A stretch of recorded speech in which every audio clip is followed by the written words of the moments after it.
He used to love referencing his hometown, Kwapanya. I think it's Beguzulu in Freight in northern KZN. As Sizwe mentioned, he was a passionate patriot. He would be seen with people that you may not like. Polarizing characters that you're like, I'd never be with that guy. But he would be with that guy on both sides or on all sides. Because he passionately cared about this country. Arguably controversially so. He spoke out very bravely and openly about corruption, maladministration, incompetence, and he even mentioned a lot of the solutions we needed to fix this country. And I think many of the clips circulating this week have been around some of those themes.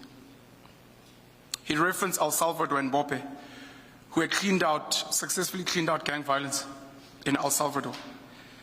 And if you look at what's happened in the Cape Flats, Nhlanhla Mkhwanazi mentioning a drug cartel, some of the political killings and other crimes in this country, including him now being a victim of these issues, you can't help but think about some of the solutions we need in this country where we're losing too many people, too many good people.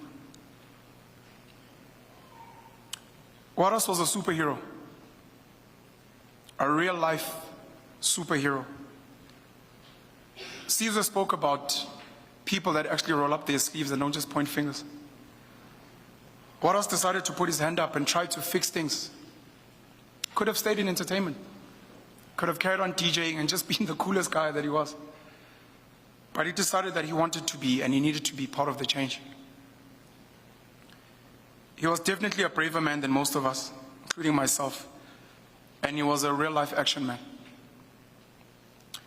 As I close off, I would like to state that it's very difficult for myself to meet someone who the very first time feels so familiar, as if you grew up with them. Warwick's special talent was that he made everyone feel like that. Everyone who met him felt like they'd known him forever. This was the guy in school who had a big mouth. This was the guy at work who was always charismatic. And as Marvin said, even when he'd rock up late, it'd make everyone feel good and you'd forget all about it. He used to love video calling, "Hey, mngani wami," and then go on with his stories. I want to emphasize this again. Warras adored his boys, loved his mother, spoke about them all the time, and many of us were touched by his deep love for them. A constant reminder that we also need to cherish the people in our lives. If for nothing else, I hope we all remember him as a loving father, a deep patriot, a hyper-talented media personality, an activist, and one hell of a lacquer.